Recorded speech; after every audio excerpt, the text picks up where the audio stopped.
everybody. I'm Neal, and I'm really thrilled to be here at SwitchPoint, and excited and a little intimidated to share some thoughts about how technology can be used for good. And it's a topic that I've been really committed to for the last 12 years. Before 12 years ago, I was an academic computer scientist. It was a great and kind of excellence lifestyle, had a lot of intellectual freedom, a lot of brilliant collaborators, and all I had to do was publish a few papers a year that were of interest to a small number of other computer scientists. And then in around 2004, I decided to switch into global health to see if I could use my technical skills to create some social good. And in thinking about what I wanted to share with you all and really reflect on myself, I added a subtitle to the talk, which will be my theme, which is Beware the Awesome Idea. And I'll try to explain what I mean by that by going through 5 specific moments in time. The first one was just last month. I got an email from Gayatri Jayal, who works for my company Dimagi in our India office, and she and some colleagues were just back from a scoping trip to look at maternity wards in Uttar Pradesh. As many of you know, Uttar Pradesh is a huge state in India. It has the population of Germany, England, and France combined, and some really stark health statistics. One of the things that's dangerous to do, much more dangerous than it should be to do in Uttar Pradesh, is to give birth. And that's what we were working on. But our team was pretty discouraged by what they saw in some of the places. Some of the facilities, it was a super hot time, 110 degrees Fahrenheit. Some didn't have plumbing, some didn't have electricity. It was really difficult circumstances, and what we had to offer was a mobile app that the skilled birth attendants could use to help them follow protocols. And we could get solar chargers to charge the mobile app even if there wasn't electricity, but it just seemed not very relevant and almost a little inappropriate to be like bringing in like a mobile app in places that had so little resources and such big challenges. And reading this email, I had to feel a little bit responsible because back in February of 2013, long before Gayatri had joined Dimagi, I had helped put this project in motion.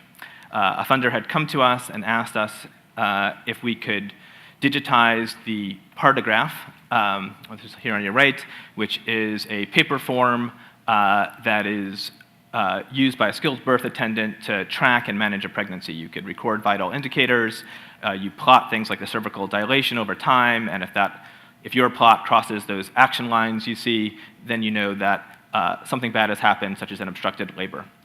It's endorsed and recommended by the World Health Organization. It's been proven effective. It's the policy and standard of care in many countries, but has really widely acknowledged as very, very low uptake, in part because it's cumbersome to use, and that graphing, for example, takes some time and is complicated.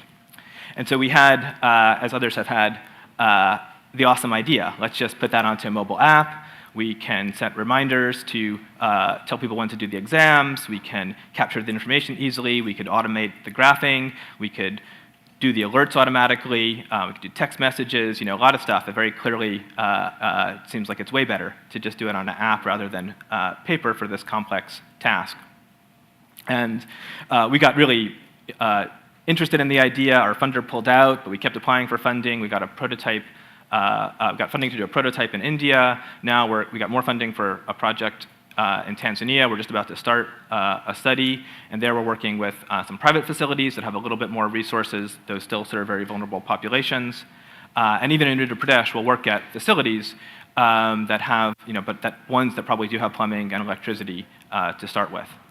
And so we're making progress. I think we're doing good work, but we also have to accept that not only is the technology never the whole solution, it's always just one part of the solution, but in some places it's not even really a good part of the first steps to take.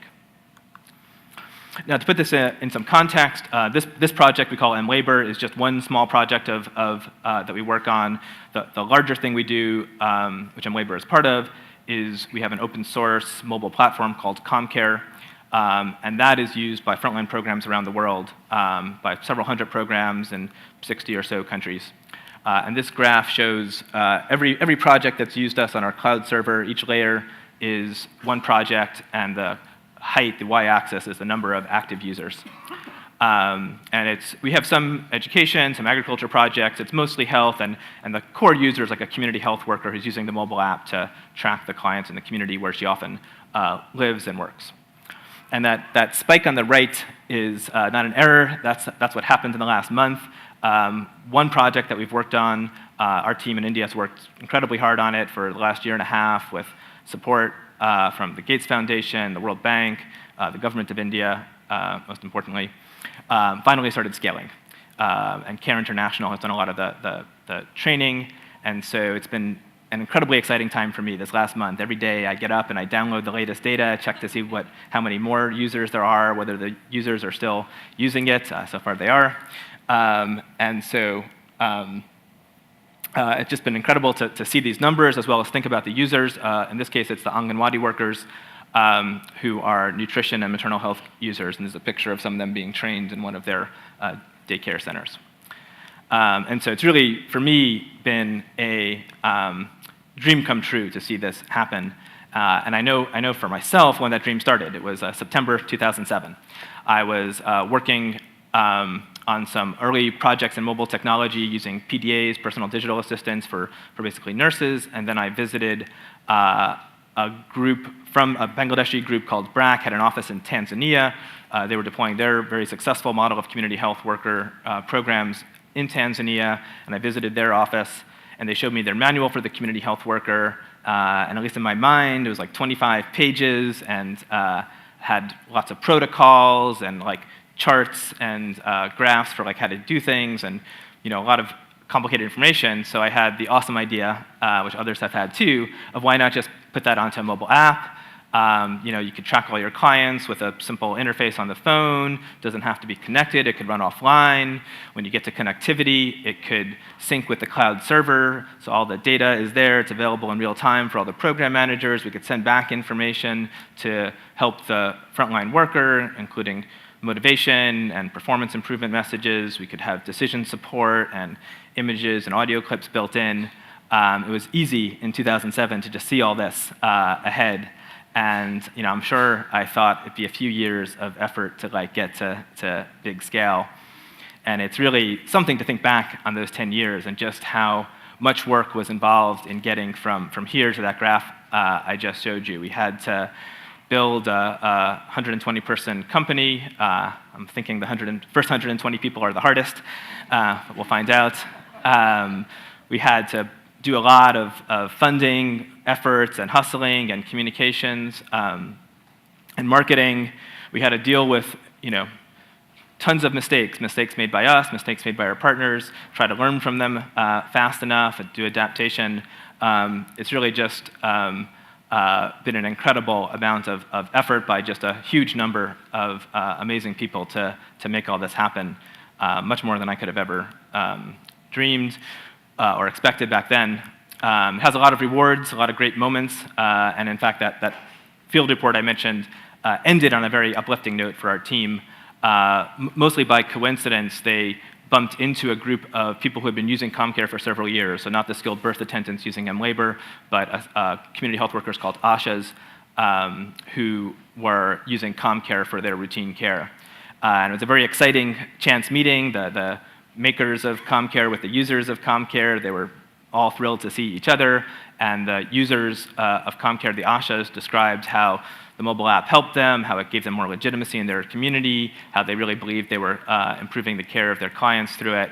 And so it gave our team some courage to think that our innovation from 2007 had taken this long, but it was working, and labor, the application for skilled birth attendants, might be a long road ahead, but also could still succeed even if we're facing some setbacks. And so just a few reflections and sort of thinking about what I learned from thinking about this talk is maybe obvious, but it's a sort of a deep lesson just how little the idea is of the whole effort. If you're doing technology or some other innovation, that's also a pretty small part of it. And getting to achieve and realize these ideas requires just a lot of determination to get through parts that are challenging.